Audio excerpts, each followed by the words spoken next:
Football, the most popular sport in the United States. The NFL is one of the most profitable sports leagues in the world. In my hometown, St. Louis, we don't have an NFL team. We had two different teams. Both are gone. Time to explore why both teams call two different cities home. This is the betrayal of St. Louis football. Play the intro.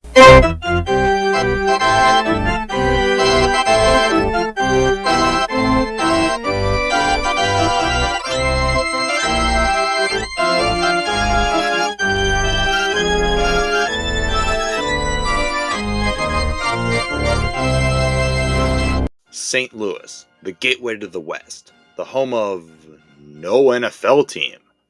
Two different NFL teams called St. Louis home at different times.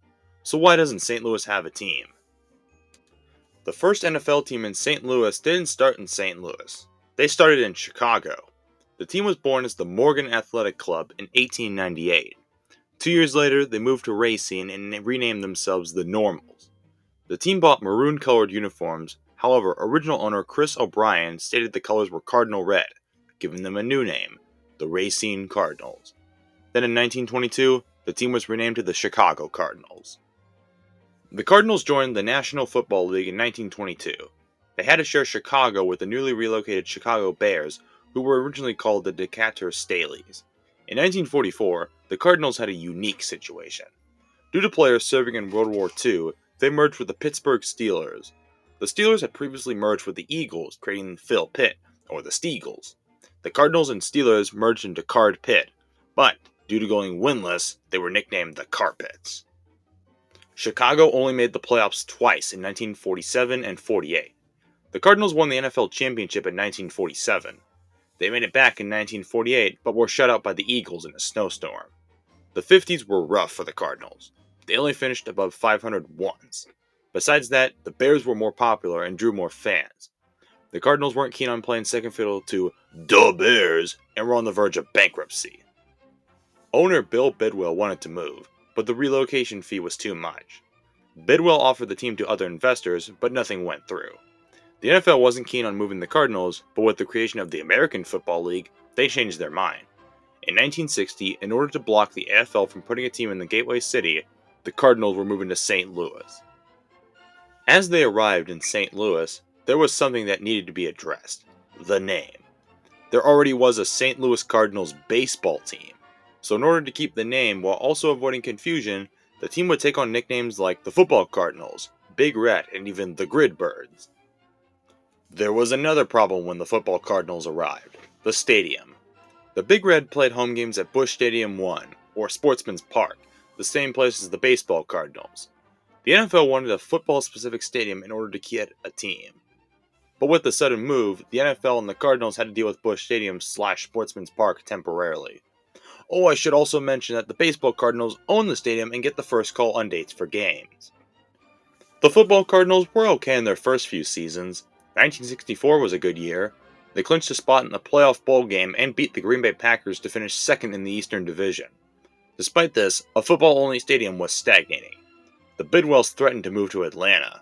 Fortunately, before anything serious happened, Busch Memorial Stadium, or Busch Stadium 2, broke ground in May of that year and was fully constructed 2 years later. Busch Stadium 2 was one of those cookie-cutter multi-purpose stadiums everyone loves. Anyway, after the one bowl game appearance, the Big Red fell into a spin cycle of mediocrity and being good but not good enough. Then in 1974, things were looking up again with new head coach Don Coryell. The Football Cardinals finished 10-4 and won the NFC East, only to be smacked around by the Minnesota Vikings in the divisional round. The next year, the Big Red won the division again with a stronger 11-3 record, and were smashed in the divisional round once again. This time it was to the Los Angeles Rams. Remember that team. The Football Cardinals tried to be competitive but flew south in the NFC East following the two defeats. In 1977, after being the second team to lose to the lowly Tampa Bay Buccaneers, Coryell was fired. That was the moment that the window slammed shut. From 1978 to 1981, the Big Red wouldn't finish over 500 or go higher than 4th in the division. In the shortened 1982 season, the Cardinals were able to sneak into the playoffs at 5-4. What was their record? Getting pulverized by the Packers at Lambeau. This would be the last time the Cardinals made the playoffs in St. Louis. In 1984, the football Cardinals got close to winning the NFC East in the final game of the season, but missed a game-winning field goal against the Washington... Am I allowed to say it? Oh, I can for historical reasons? Good.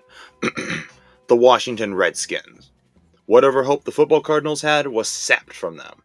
The football Cardinals were terrible again, and it wasn't just on the field. The Bidwells weren't pleased with Busch Stadium 2. They wanted a new stadium, but no plans were developing. The Bidwells decided to move. They narrowed down their options to 3 cities: Baltimore, Jacksonville, or Phoenix. Allegedly, after hearing about the warmer weather in Phoenix, Bill Bedwell chose to go west to the desert. The Cardinals were moving to Phoenix. It's not like the fortunes would change overnight for the Phoenix/Arizona Cardinals. Between 1988 and 1997, they finished over 500 once. They would make the playoffs in 1998 and even won their first playoff game over the Cowboys, only to be stomped by the Vikings in the divisional round. After a decade of misery, Arizona made the Super Bowl for the first time in franchise history. The Cardinals were so close to a Lombardi, but collapsed at the last minute against the Steelers. The Cardinals made the playoffs in 2014 and 15, but were eliminated by the Carolina Panthers both times. The Cards made it back to the playoffs in 2021, but were embarrassed by the Rams. Today the Cardinals are a mess.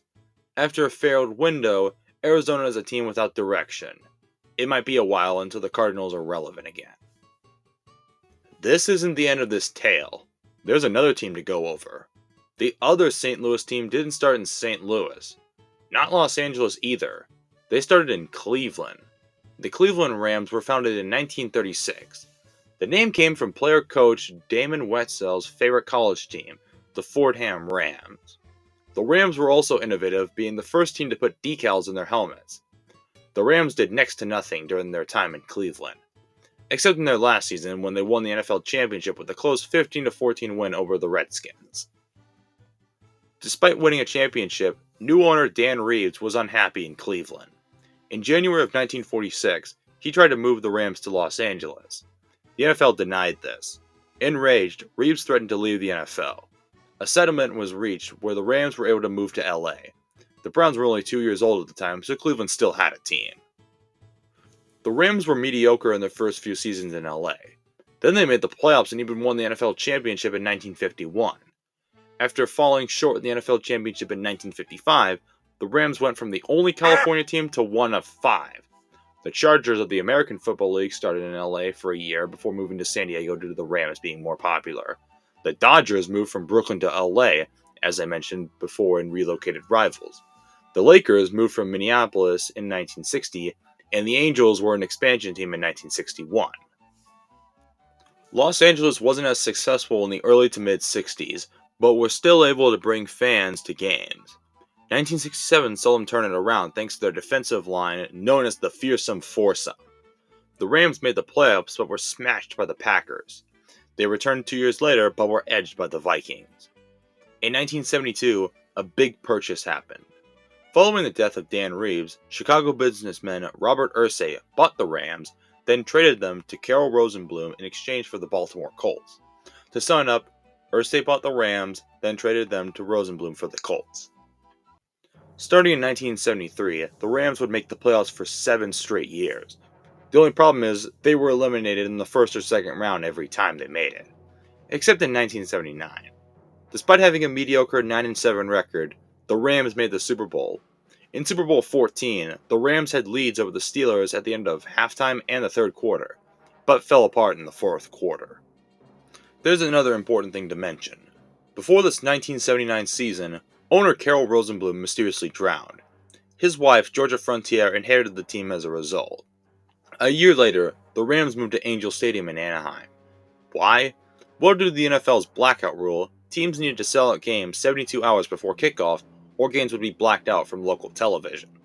The Rams were playing at the Los Angeles Memorial Coliseum, which seated around 92,000 people. It was impossible to sell out. Angel Stadium, when confined to fit football, could hold around 69,000 fans. The Rams would continue to be a consistent playoff contender in the 80s, but were always eliminated in the wildcard game or the divisional round. In 1989, they got to the NFC Championship game but were pulverized by the 49ers. Despite consistently making the playoffs, they were losing fans. The Raiders moved to LA in 1982. The Dodgers and Lakers were experiencing success, winning championships in their respective leagues. Even the Kings got viewers' eyeballs thanks to acquiring Wayne Gretzky. Attendance was sinking. Both sides would point fingers as to why this was happening. Georgia Frontier blamed Angel Stadium being a baseball-only stadium, while the fans blamed Frontier. Either way, Frontier wanted out. There were 3 cities she chose: Hartford, Baltimore, and St. Louis. Baltimore was attempted in 1993 and failed. St. Louis was Plan B and also failed, until Frontier threatened to sue the NFL and a settlement was reached. Frontier, with the help of Stan Kroenke, yes, with the help of Stan Kroenke, the Rams were moving to St. Louis. St. Louis had tried to get an NFL team a few times before. James Orthwein bought the New England Patriots and nearly moved him to St. Louis, but was stopped by the lease at Foxborough Stadium. Instead, Orthwein sold the Pats to Robert Kraft. St. Louis was one of the finalists for expansion in 1993, but lost to Jacksonville and Charlotte. This time, St. Louis had an NFL team. They weren't the Stallions, but the St. Louis Rams. As part of an agreement to move, the city of St. Louis agreed to build a taxpayer-funded dome. Frontier was allowed to collect over $20 million in guaranteed profit from season tickets and revenue from personal seat licenses. But there was more. The lease agreement stated that the newly built Trans World Dome had to be maintained in the top 25% of stadiums in the NFL. The Rams started at Bush Memorial Stadium temporarily while the dome was being built. The first few years were a spin cycle of mediocrity and not being good enough. That was until in 1999. The Rams unlocked their potential. It didn't look like it in the beginning. In the preseason, quarterback Trent Green tore his ACL. He would be out for the entire season. Every pundit came to a similar conclusion. The Rams would be terrible. Green's replacement wasn't anyone special. Kurt Warner, a journeyman who bounced around different places in football. Did I mention this guy worked at the grocery store at one point? Anyway, Warner and the Rams proved everyone wrong. He led the charge to an explosive 6-0 start. The Rams were also known for their character and swagger with their celebrations after touchdowns. The greatest show on turf, as they were known, had their best season and made the playoffs for the first time in 10 years. In the divisional round, they won a shootout over the Vikings. Then in the NFC Championship game, the Buccaneers seemed to have shut down the Rams. Tampa Bay had a close 6-5 lead, until Kurt Warner found Ricky Prohl for a 30-yard touchdown. The Rams held on and made the Bucs walk the plank. The Rams were going to the Super Bowl for the first time in 20 years. In Super Bowl 34, the Rams were up against the Tennessee Titans. Just like the Rams, the Titans had relocated early in the decade, bouncing from Houston to Nashville, then staying in Memphis for a year, which totally wasn't a disaster, then going back to Nashville. St. Louis had a 9-point lead and had shut down Tennessee at halftime. The Rams added another touchdown to take a commanding 16-point lead. Should be over, except it wasn't. The Titans would put 2 touchdowns and a field goal on the board to tie the game. With 2 minutes left, the Rams charged down the field. Warner found wide receiver Isaac Bruce for a 73-yard touchdown to give the Rams the lead with 1:53 left in regulation. There was too much time for the Titans to get a touchdown and either tie or win the game on a 2-point conversion. Tennessee made it to the St. Louis 10 with 6 seconds left and no timeouts. Titans quarterback Steve McNair passed it to wide receiver Kevin Dyson. Linebacker Mike Jones tackled Dyson and held him down. Dyson tried to reach the end zone but fell short. The Rams were Super Bowl champions. The next year, the Rams started strong with a 7-1 start, but then they collapsed. St. Louis went 3-5 in their last 8. Fortunately, the Rams were able to sneak into the playoffs with a 10-6 record. But in the playoffs, it was a disaster. The Rams fell behind 31-7 against the New Orleans Saints. But they responded back with 3 straight touchdowns, shrinking the deficit to 3. But it wasn't enough. The comeback fell short as the Saints won their first ever playoff game. The Rams wanted revenge for last year. The Rams were poised to win another Super Bowl with a 14-2 record. They shredded the Packers in the divisional round. Then in the NFC Championship, the Rams were down 24-13 against the Philadelphia Eagles, but were able to charge back with 16 unanswered points. The Rams were going to another Super Bowl. In Super Bowl 36, the Rams were facing the New England Patriots. Ironically, the team that almost moved to St. Louis a few years before the Rams. Despite getting on the board first, St. Louis fell behind after giving up 2 touchdowns to this young rookie named Tom Brady. New England would add a field goal to lead 17-3. Despite this, St. Louis would mount a comeback, tying the game with 2 touchdowns of their own. However, with 90 seconds left, the Patriots would drive down the field, burn the clock, and Anna Vinatieri would kick the game-winning field goal to win the game. After a heartbreaking loss, the Rams would suffer a hangover. St. Louis slouched to an 0-5 start, which took them out of the playoff hunt. They won 7 of their last 11, but it was too late. The good news is the Rams bounced back with a 12-4 record the next year. The Rams faced off with the young Carolina Panthers. It was a back-and-forth game. Carolina was up by 11, but St. Louis got a touchdown and a 2-point conversion and a field goal to send it to double overtime. Now the bad news, the Panthers won in double overtime. The Rams were looking pedestrian in the 2004 season at 6-8, but won their last 2 to sneak into the playoffs as the 5th seed. Even better, they edged the division rival Seahawks in a close game, only to be drilled by 47 points against the Falcons. That turned out to be the Rams' last chance. The window had slammed shut. The Rams would fall apart. In the midst of this, they had another painful moment to endure. On January 18, 2008, Georgia Frontiere passed away due to breast cancer. An era was officially over. Georgia's kids, Chip Rosenblum and Lucio Rodriguez, inherited the Rams. Chip would take control of the Rams for all of 2 seasons. 2 forgettable seasons with a combined record of 3-29. Chip decided to sell the Rams. He nearly sold it to Shahid Khan, but it fell through. Instead, he sold them to minority owner Stan Kroenke. Thanks to being terrible, they got this young QB named Sam Bradford who was pretty good, when he wasn't injured. Now the Rams were a revolving carousel, either circling the drains or swinging records under 500. But there was more. In 2014, it was reported that Kroenke had bought 60 acres of land in Inglewood, just outside of Los Angeles. When questioned about potentially building a new stadium, Kroenke and NFL Commissioner Roger Goodell denied this. Speaking of which, we need to go back to the Dome.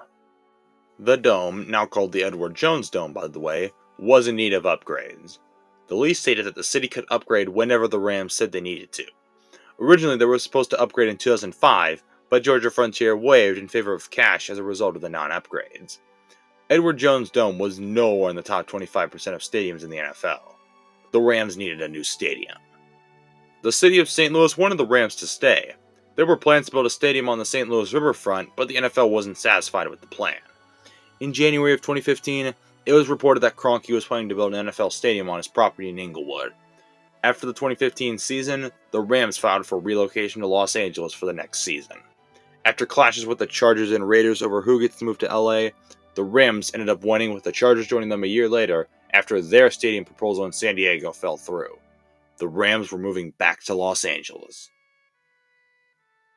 Coincidentally, once they moved back to LA, the Rams magically became better, including a Super Bowl win in 2022, blah blah blah. Today the Rams are in the second tier of teams.